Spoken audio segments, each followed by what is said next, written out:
Alors tout d'abord, je vais me présenter. Donc, je suis Damien Mouret, enseignant-chercheur à l'IAE de Paris et directeur adjoint scientifique adjoint de la chaire justement MGCF.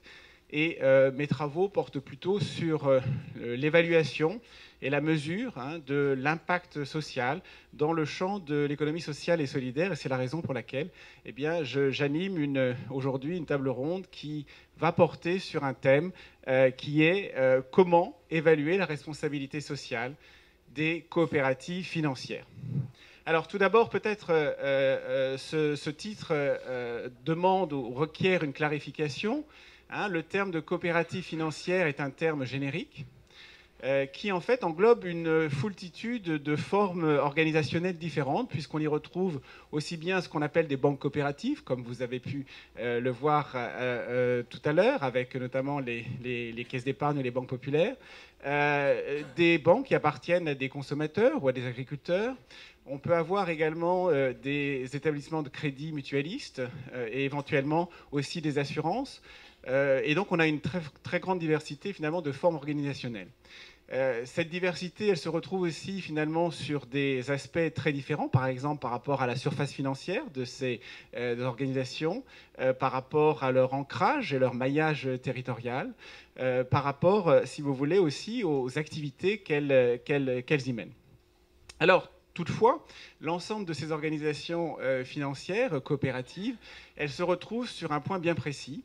Elles se rassemblent autour justement du respect des principes fondateurs du mouvement coopératif et elles incarnent finalement ce qu'on appelle les valeurs coopératives, dont M. Roux a bien expliqué qu'elles étaient finalement au cœur du business model aujourd'hui de ces organisations, dans le sens où ces valeurs, elles sont des valeurs humanistes qui font que ces organisations se présentent d'abord comme des sociétés de personnes avant de se présenter comme des sociétés de capitaux. Alors, quelles sont ces grandes valeurs qui aujourd'hui rassemblent ces coopératives financières? On a le fait qu'un contrôle démocratique soit exercé par les membres, puisque le principe de un membre, une voix est appliqué.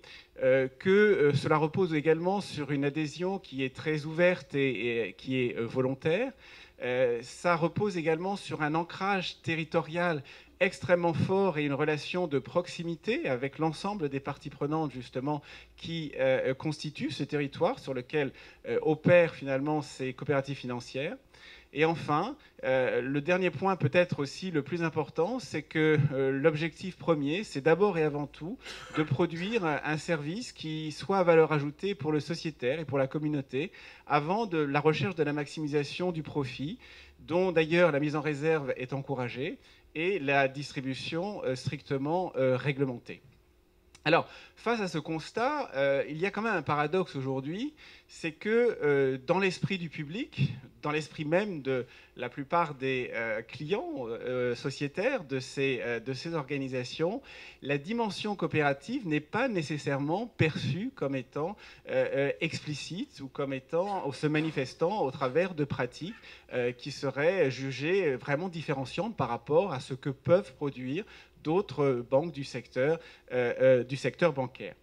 Alors, c'est d'ailleurs d'autant plus étonnant que d'un point de vue général, les banques coopératives ont beaucoup mieux résisté à la crise de 2008 que la plupart des autres banques du secteur privé. Et on aurait pu s'attendre à avoir une forme de reconnaissance de la part, en tout cas, du public par rapport justement aux spécificités de ce modèle coopératif.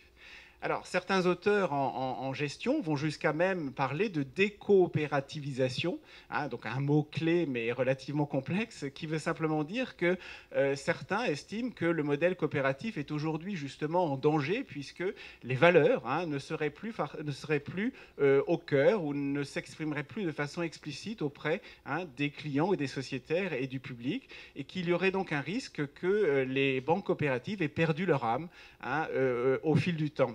Alors, quels sont les arguments qui sont avancés? Ils sont de deux ordres.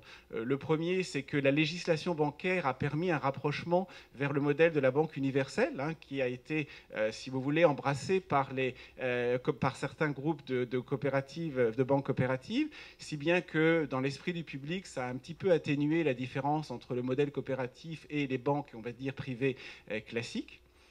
C'est le premier argument.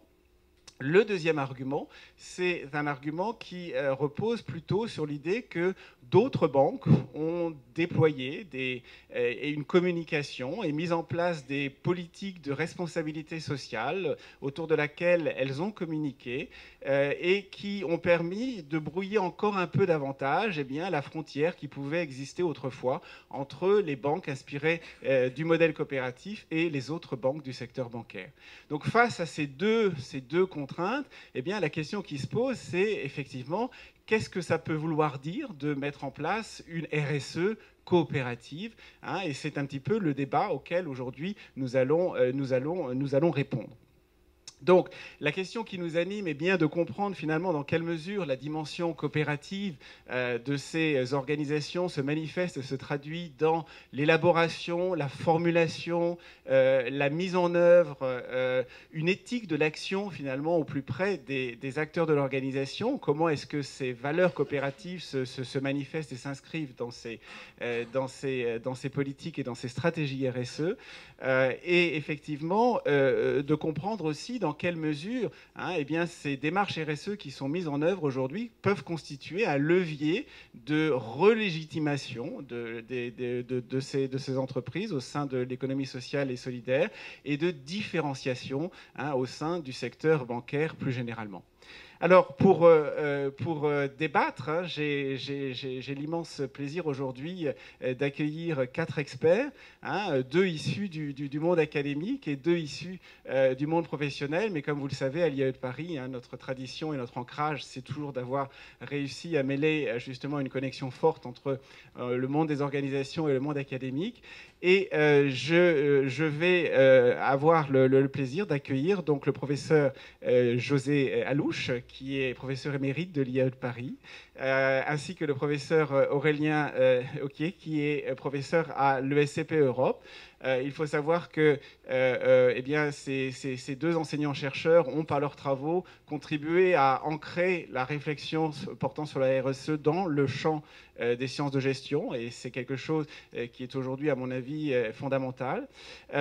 Pour la partie professionnelle, j'ai la chance d'accueillir aujourd'hui Perrine Lantoine, qui est chef de projet RSE au sein des caisses d'épargne, ainsi que monsieur Laurent Bourguignat, qui est directeur de la stratégie RSE au sein des banques populaires.